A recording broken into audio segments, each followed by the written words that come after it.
امام غزالی چې احیاء العلوم کوم کتاب جوړ کړی طالبانو، دا دومره ښه کتاب ده، دومره خوندور کتاب ده، خو علما کتاب بیخي ګوري نه، خبر نه دي ترېنه، ځکه ژوند د سرداب ژوند ده. بس دته هغه کتاب چې مخ ته پروت وه پښتو هغه څه خوند ورکوي. نو د دغې خبرې موافق زه تاسو ته یوه خبر کوم. انسان څه د طالبانو انسان، خو د ما دا خبر لږ سخته ده، غوږ ورته ونیسئ. د انسان څه ده، دا زه څه یم طالبانو، زه له څلورو شیانو نه جوړ یم. او د انسان په پوستکي د انسان کې، دا زه چې د انسان په پوستکي کې یم، په پوستکي د انسان کې څلور شیان دي. خنزیر یو انسان ده، یو انسان پوستکی د انسان اغوستی، دغه پوستکي د انسان کې څلور، په دې انسان کې خنزیر سته. تاسو ته به بیا خبره نادره ښکارېږي چې دا څه وایي، تاسې خبرې ورې واورئ، علمي خبر ده. یو انسان ده چې د انسان پوستکی تر چارپیر ده، دغه انسان د څلورو نه جوړ ده. په انسان پوستکي کې دننه خنزیر هم سته. ته به وایي انسان کې خنزیر سته، خبر واوره.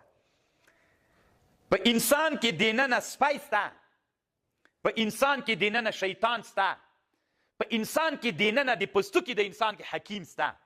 څو شیان سول؟ خنزیر، سپی، شیطان، حکیم.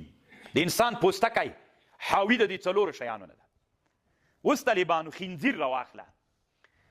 دا خنزیر ته چې خنزیر ویل کیږي، د صورت د وجې نه منفور ده، چې شکل یې ډېر بد ده، رنګ یې ډېر بد ده، که یوه معنا په خنزیر کې پرته ده، د هغې وجې نه خنزیر بد ده. ښه متوجه سئ، خنزیر چې خنزیر ده ډېر په اسلام کې منفور ده. دا کومه معنا په خنزیر کې پرته ده، د هغې وجې نه بد ده. او که شکل و رنګ یې بد ده، که شکل و رنګ یې وایي د ده تر شکل او د ده تر رنګه نور بد حیوانات سته. که منفور وایي باید هغه ډېر منفور وایي، خو دا د شکل د معنا د وجې نه منفور نه ده. په خنزیر کې یوه معنا پرته ده چې شهوت ده، حارس او شهوت پرسته ده ډېر، د دغې معنا د وجې نه خنزیر څوک ده؟ په انسان کې سته خنزیر که نه سته؟ څوک ده؟ شهوت. خنزیر چې طالبانو منفور سوی د چا د وجې نه منفور ده؟ د شهوت د وجې نه. نو هغه شهوت اصل خنزیر هغه شهوت ده. نو په انسان کې شهوت سته که نه؟ موږ داسې ویلی سو انسان کې څوک سته؟ خنزیر سته. سپی چې بد ده، سپی په اسلام کې ډېر بد ده که نه؟ دویمه درجه له خنزیر نه وروسته شکل یې بد ده، رنګ یې بد ده، که یوه معنا پکې پرته ده. که نه د سپي نه ډېر بد شکله حیوانات سته ده، سته که نه سته؟ خو اسلام کې څوک ده دی؟ منفور او بد ده. ولې منفور ده؟ یوه معنا پکې پرته ده په سپي کې، هغه دا د طالبانو هغه چې هغه کې عدوان و غضب او سبوعیت او عقوریت ته پکې سپي کې، دښمني د سپي کې، ایزا او ضرر رسول دي چاته. سپی ولې بد ده؟ ځکه چاته ضرر رسوي، دا صفت په سپي کې ده. غضب و غوسه پکې ده، او بل دا د عدوان پکې ده. نو سپی د شکل نه بد سو که د معنا د وجې نه؟ معنا څه شی سوله؟ ایزا، ضرر، عدوان، عقر. انسان کې غوسه سته که نسته؟ ایزا و ضرر سته که نسته؟ او عقر سته پکې که نسته ده؟ نو انسان کې څوک هم سو؟ سپی هم سو. انسان جوړ د انسان پوستکی حاوی د سپي نه ده، د خنزیر نه ده، د شیطان نه ده. شیطان چې طالبانو بد ده، شکل و رنګ یې بد ده، که د شیطان نه بدرنګه شیان هم سته. شیطان چې بد ده په اسلام کې د یو صفت د وجې نه ده، هغه دا د طالبانو اغرا ده. اغرا دا معنا چې یو له بل سره جنګوي. شیطانت وایي شیطانت مه کوه، خو شیطانت خو یوه معنا ده، دی راپورته کوي د ده په مقابل کې، دی راپورته کوي د ده په مقابل کې په جنګ اچوي. شیطان ولې بد ده؟ شکل یې بد ده؟ نه، د چا د وجې نه بد ده؟ دغه صفت پکې ده چې اغرا ده. نو انسان کې دا صفت سته که نه سته؟ سته دا صفت انسان کې چې دوه انسانان په جنګ سره اچوي. نو انسان له چا نه جوړ سو؟ شیطان هم په انسان کې سته، او حکیم هم د انسان. حکیم حکمت والا خو ذاتي پیژنئ. انسان پوستکی چې د انسان پوستکی حاوی د څلورو شیانو ده: خنزیر، سپی، شیطان. اوس تاسې غوږ ورته ونیسئ. انسان څلورو نه جوړ ده. شیطان راجګسي، شهوت د چا په مقابل کې شهوت راټولوي، شهوت ته هیجان ورکوي. هیجان دا معنی راپورته کوي چې شهوت راپورته که طالبانو د شیطان، شهوت ته شیطانت کوي چې ته راپورته سه. نو چې راپورته یې که حکیم لاندې کوي، ځکه انسان کې یو صفت حکیم ده. نو حکیم چې لاندې که چې عقل د طالبانو، شهوت چې انسان باندې غالب سو، عقل یې څوک؟ نو د عقل د مقتضا خلاف کارونه کوي.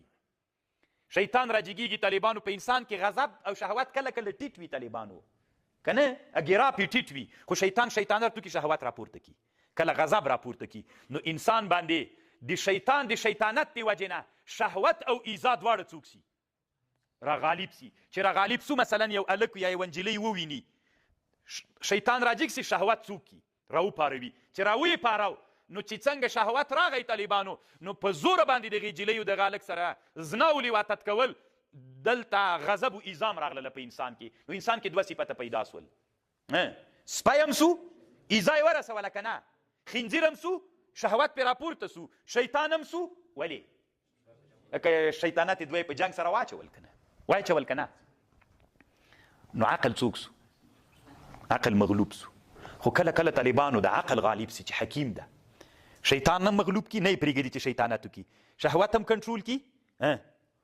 بیا د انسان څوک سي حکیم انسان ترې جوړ سي اوس ته د ما خبرې ته غوږ ونیسه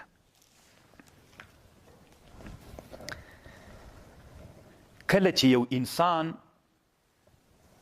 ته د حقیقت معلوم سي په حقیقت چې انسان پوه سي اوس مثلا یو انسان ده موږ او تاسو یو کافر مو ولید د چا عبادت یې کو د بوت ما ورته څه وایو پلانکی د چا عبادت کوي د تیږې سخت بد را باندې لګېږي چې دی ولې د تیږې عبادت کوي کافر ده د تیږې عبادت کوي تیږې ته سجده کوي خو الله عز وجل د تا د علم طالبان امام غزالی په احیاء العلوم کې خبر کوي دی دوه علوم وایي یو ته دی علم د معاملې وایي یو ته علم د مکاشفې وایي دی وایي انسان یو علم د معاملې د علم د معاملې موږ او تاسې چې کوو یو علم د مکاشفې د انسان ته الله داسې مرتبه کله کله ورکوي طالبانو چې دا شیان حقیقت ورته په سترګو ښکارېږي دې ته دی علم د مکاشفې وایي دی څه وایي امام غزالي صاحب وایي ته خو هغه ته وایې چې ته د تیږې عبادت کوې که الله تا ته حقیقت او مکاشفه باندې یا په خوب کې یا په کشف تا ته دا در معلومه کی چې کله د تا شیطان تا ته حیلې او چلونه درښیي چې هغې جلۍ سره داسې وکړه داسې چل ورسره وکړه یا پلانکي مسلمان سره داسې چل وکړه چلونه درښیي ټول عمر د تا په چلونو کې تیر سي ته فکر وکړه څومره د حکمت نه ډکه خبرې امام غزالي کوي وی که الله تا ته دا در وښیي یا په خوب کې در وښیي دا د تا چلونه که تا ته خوب کې د تا چل در وښیي دا چل څوک ده شیطان خو ته به د چا عبادت کوې د شیطان تا خو ګوره هلته چې بل سړی ولي د تیږې عبادت یې کوي تا ویلې څه سپک سړی د تیږې عبادت کوي خو دا ته چې مثلا تا ته هر وخت د تا ته خو جوړ له شیطان نه وي که د تا شیطان راجګ سي تا ته د مسلمانانو په ضد چلونه درښیي لکه د شیطان مکر و فریب هم د شیطان کار ده که نه چلونه درښیي او ته د شیطان دا چلونه ټول مخ ته وړې که الله دا تا ته مصور کړي په مکاشفه باندې نو ته به د چا عبادت کوې که په کشف تا ته معلوم سي ته بیا د چا عبادت کوې د شیطان نو هغه کافر خو له تا نه دومره ښه و چې د تیږې عبادت یې کوه ته د لوی کافر شیطان عبادت کوې نه پوهېږم پوه سوئ تاسې که نه که ته الله تا ته دا در وښیي مثلا د تا شهوت راوپارېد چې راوپارېد ټول عمر ته ناروا پسې ګرځي فحشا و منکر پسې ګرځي ټول عمر داسې انسانان مو لیدلي چې ټول عمر فحشا و منکر پسې ګرځي داسې انسانان مو لیدلي چې ټول عمر د انسانانو اذیت و ضرر پسې ګرځي دغه انسان چې ټول عمر چا پسې ګرځي فحشا و منکر پسې ګرځېږي که الله ده ته مکاشفتن دا ور وښیي په کشف باندې نو د حال به داسې لکه د چا عبادت چې کوي د شهوت چې کوي نو د خنزیر ټوله ورځ د رکوع سجده چاته کوي خنزیر ته تا په چا اعتراض کوو په هغه کافر چې چاته عبادت کوو تیږې ته عبادت کوو تا ویلې دا څوک ده دا کافر د تیږې ته عبادت کوي که تا ته الله مکاشفتن دا ثابته کړي چې ته ټول عمر شهوت پسې روان یې رکوع سجده نو ته چاته بیا سجده کوې خنزیر ته ته چې ټول عمر انسانانو ته اذیت رسوې خو د اذیت رسول د چا په تقاضا تلل دي سپي لکه ته سپی هم یې د سپي په تقاضا باندې ځې نو ټول عمر د چا ته سجده وکړه ته نو د چا عبادت کوې نو هغه خو ته نه د تیږې عبادت کوي ته د خنزیر عبادت کوي هغه د تیږې عبادت کوي ته د سپي عبادت کوي هغه د تیږې عبادت کوي ته د شیطان عبادت کوي ټول عمر د شیطان او د خنزیر او د سپي په عبادت کې تیر سو ته ډېر بد یې کاغه رښتیا وایي طالبانو که دا ما ته که بالفرض الله داسې وکړي یو سړی د هغه د سپي د تیږې عبادت کوي خو یو سړی د ټول عمر په شهوت پرستۍ څه شهوت ورته وایي دی همغسې کوي نو خدای د چا عابد سو شهوت موږ چاته ویلي خنزیر ته نو خدای ټول چې خنزیر څه ورته ویلي دی همغه کارونه کوي نو چې همغه کارونه کوي نو خو هغه ته بوت ویلي چې ما ته سجده وکړه دی وایي ده ته څوک خنزیر ورته وایي. نو چې دی د خنزیر ټولې خبرې مني، خو دي که دا حالت ته په خپلو سترګو وینې تا ته مکاشفتن الله معلوم کي چې خنزیر ولاړ ده چې څه درته وایي رکوع راته وکړه ته رکوع ورته کوي، ته سجده راته وکړه سجده درته داسې راسه داسې کې ټول عمر دي چا خبر مني، خو ته دي چا عابد سولې. هلته دې هغه ته ویلې چې د تیږې عابد یې، ته خپله د خنزیر عابد یې، د خنزیر او د سپي او د شیطان عبادت کوي. رښتیا وایي طالبانو، که الله عز وجل موږ داسې مرتبې ته ورسوي لکه امام غزالي رحمه الله چې وایي چې د معاملې نه مکاشفې ته وځو، ما او تا په حقیقت کې دا وینو چې د شهوت پرستۍ او د فحشا او منکر پسې ټوله ورځ ګرځېږو، او دا الله موږ ته داسې د یو معنا په صورت باندې متصور کړي، نو موږ به د چا عابدین ښکاره سو، د خنزیر او د سپي. نو الله عز وجل دې تلې او چې دغې مرتبې ته موږ ورسېږو چې په بل رات کوو چې او د تیږې عبادت کوي، خپل ځان ووینو چې د خنزیر عبادت کوو، نو راشاته کېږو که مخته ځو؟ راشاته کېږو.